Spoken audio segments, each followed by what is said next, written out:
overcame with their testimony. I know they did. Their testimony? Yeah, testimony. Testimony. So yeah, what is testimony? What do I mean by I'm going to tell my testimony? This is my testimony. Well, if you're a Christian, you have one viewpoint of what a testimony is. And to you, it is the story of how you came to Jesus, how you came to your salvation. And that's not what I mean by testimony. That's not what I mean by testimony. What I mean by testimony, this is my testimony, this is my story. And I know that we overcome with our testimony. I will overcome with my story. And it's time for my story, my testimony to come out. It's time. So here we are.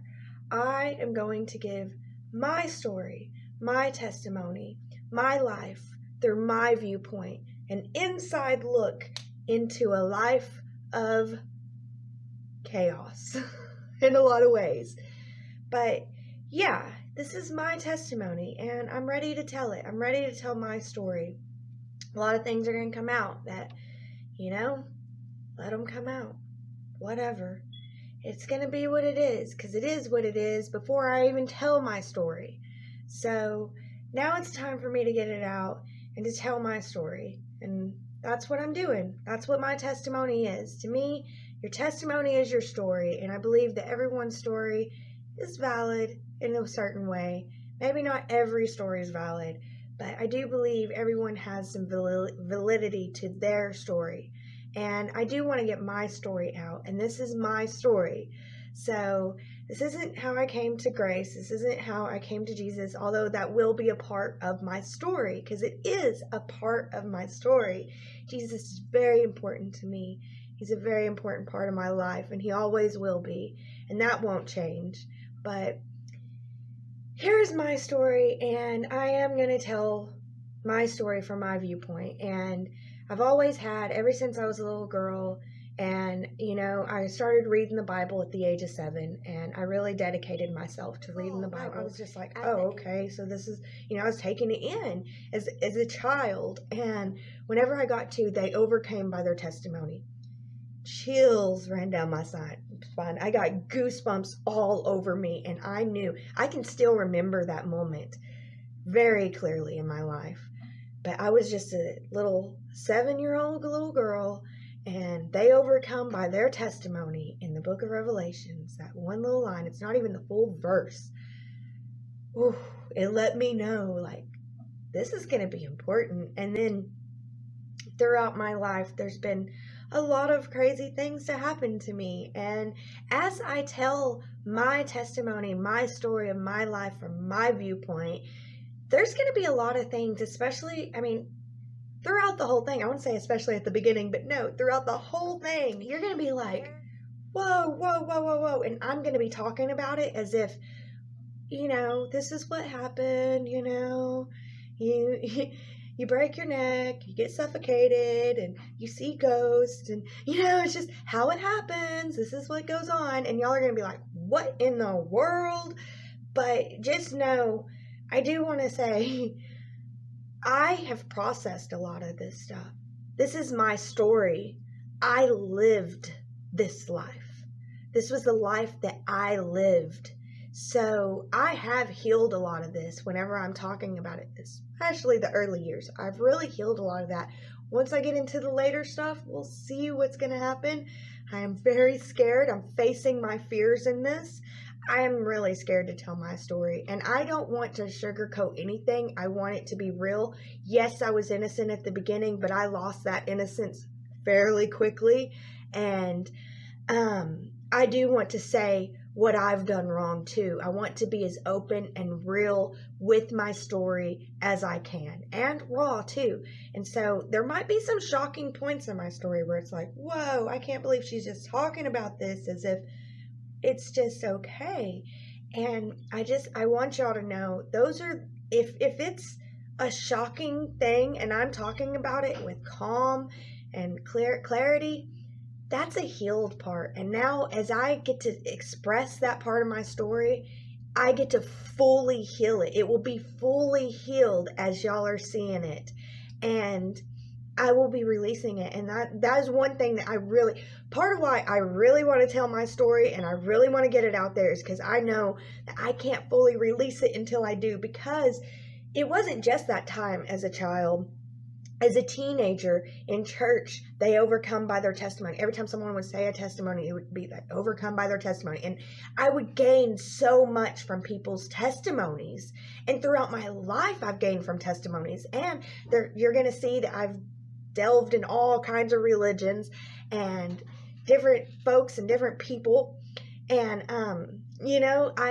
their testimonies outside of just the Christian religion, which let me know that a testimony is not just what Christianity says that it is. It is your story.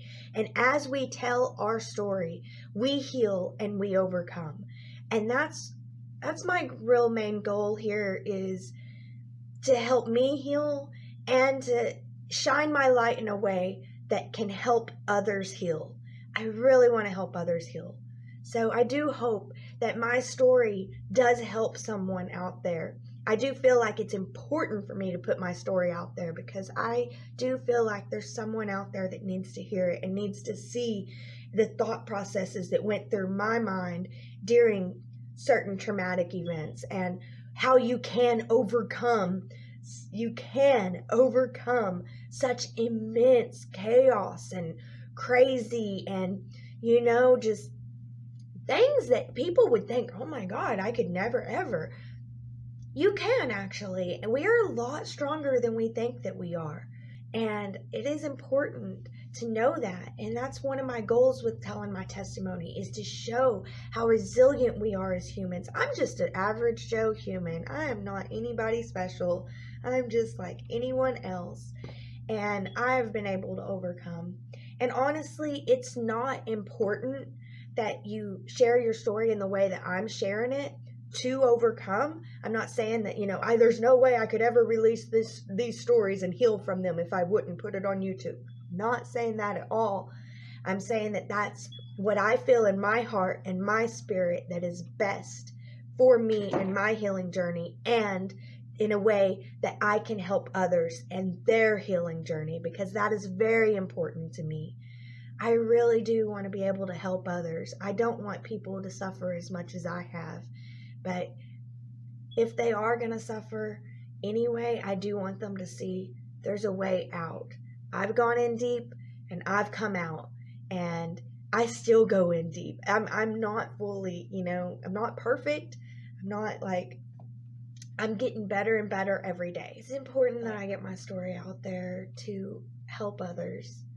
I just hope that I can. And I get it off my chest. I want to feel heard a little bit, I don't know why posting on YouTube will make me feel heard, but I think that it will. So that's another reason why. And, I know that I've lived a crazy life, and it's been one heck of a ride, but I wouldn't trade any part of it for anything. I really am grateful for my life. I'm grateful for all the hardships. I'm grateful for all the chaos.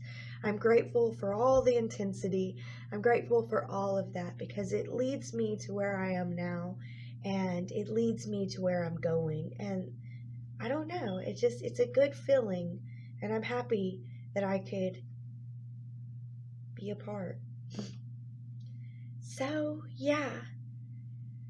I'm going to tell my story, my testimony, and this will be my story from my viewpoint. And so there will be times whenever people look like the bad guy, but I have already forgiven them. And, from my viewpoint, they looked like the bad guy, but I promise they weren't. So also, I do hope that y'all keep that in mind as you're watching this. Don't paint anyone as the bad guy. There actually is no bad guy in my story. For years I thought that there was, but I do not think that there is a bad guy. I have forgiven the worst of the worst. I have forgiven the worst of the worst. And I have to continually forgive the worst of the worst, because the worst of the worst is not easy to forgive. But I do have love for them. And I do hope that y'all will see that, I don't know, it's a nuance. And there will be times as I tell my story that they'll look like there's a clear bad guy, that person is the bad guy. But what I've learned in life is that the bad guy has good in him and the good guy has bad in him. There is no clear-cut good guy and bad guy. I wish that there was. That would be nice. That would make things so much easier. But there is no clear-cut good guy and bad guy. The bad guy does good things a lot, and the good guy does a lot of bad things. So there is no clear-cut good guy and bad guy. And I do hope that I can show how we can love one another, how we can love each other through the good and the bad, how we can love each other despite our hardships. I don't know. It's not easy. This life hasn't been an easy life, but I am excited to share. I'm excited to get it out there. I do think that it's time. It's time. So I'm going to be brave. I'm going to face my fears. I'm going to do this. I'm going to tell my story, my testimony. And, I start my story from before I was born, because in my mind, my story began right before I was born. And to me, the story of how I was conceived and how I was birthed is just as big a part of my story as all the rest of it. So I am a little bit weird. I will be doing this differently than I've seen anyone else ever do it. I'm going to be doing it my way. So it will be unique. And I think that that's a good thing.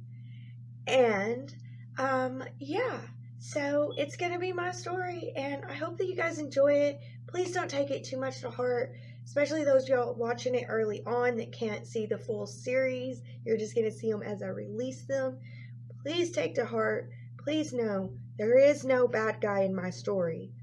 There is no bad guy. The only bad guy, the only truly bad guy in my story was me. Me. I've been the biggest bad guy in my story, and that is the truth. I am my biggest, worst enemy. So, and also at the beginning of my story, at the beginning of my testimony, I do start off as innocent, as we all do. I do start off as innocent, and I lose that innocence quickly. So don't be thinking that I'm little Miss Sweet Innocent and perfect. I'm just telling you from my point of view, and whenever you see a story from anyone's point of view, that person seems, you relate more to that person, and then all the bad things, you're like, oh, or at least I can tend to do that whenever I watch stories. So I'm trying to say, don't do that. Understand. I'm just telling it from my point of view, and at times people are going to look bad because they hurt me, and whenever you're listening to it from that point of view, it's going to feel like, oh, that was mean. But they have their story too. There was things going on that I didn't even know, and I've learned a lot, and I think that there's a reason why I've had to wait until I was 38 years old before I can really begin to tell my story, because honestly, it's still not finished. My story will continue. It's not finished. My story does continue, because that'll be my YouTube channel. I will continue. I'm going to try to continue to be an open book for all y'all, so y'all can see the continuation of this story, because it's not done yet.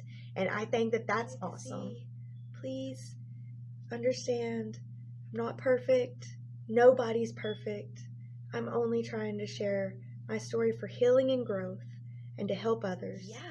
So here it is. This is going to be my story, my testimony, my way, how I'm going to do it. I don't care what y'all think. I do hope that it blesses someone. My hope is that someone can find a blessing in it somehow, maybe confirmation, something. I don't care. But, it's going to be my story, and I do feel like I'm called to do this, and so I'm going to follow the call, and we'll see where it goes. I can't wait to see where it goes. So that's it. I'm getting ready. This is going to be my story, my testimony. Here we go.